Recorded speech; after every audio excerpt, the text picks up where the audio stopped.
What happens when law enforcement officers need help? The Ward 3 Marshal's office held a workshop today about the importance of mental health for law enforcement officers.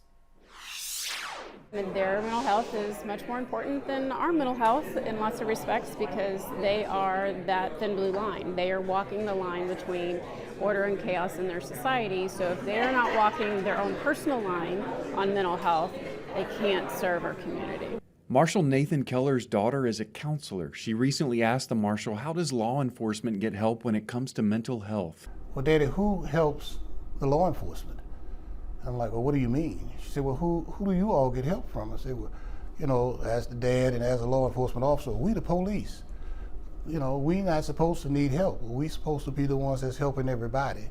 In 2022, there were 32 suicides and 9 attempted suicides by current or former law enforcement officers, according to the Law Enforcement Suicide Data Collection. I am absolutely guilty of being the one that said, I don't need your help. I can do this on my own. I'm big, I'm strong, I'm tough. I don't need this. At some point, you have to understand it. It's okay to be vulnerable. It's okay to show weakness. It's okay to ask for help. Asking for help makes you human.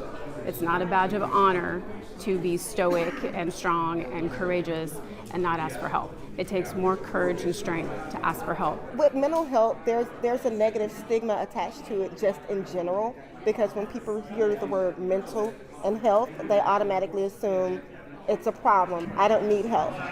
We too need help, and we're getting it internally.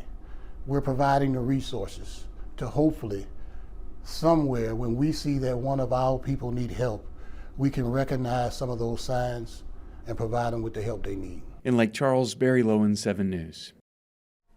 Marshal Keller hopes to make mental health resources available to all Louisiana marshals and city constables statewide.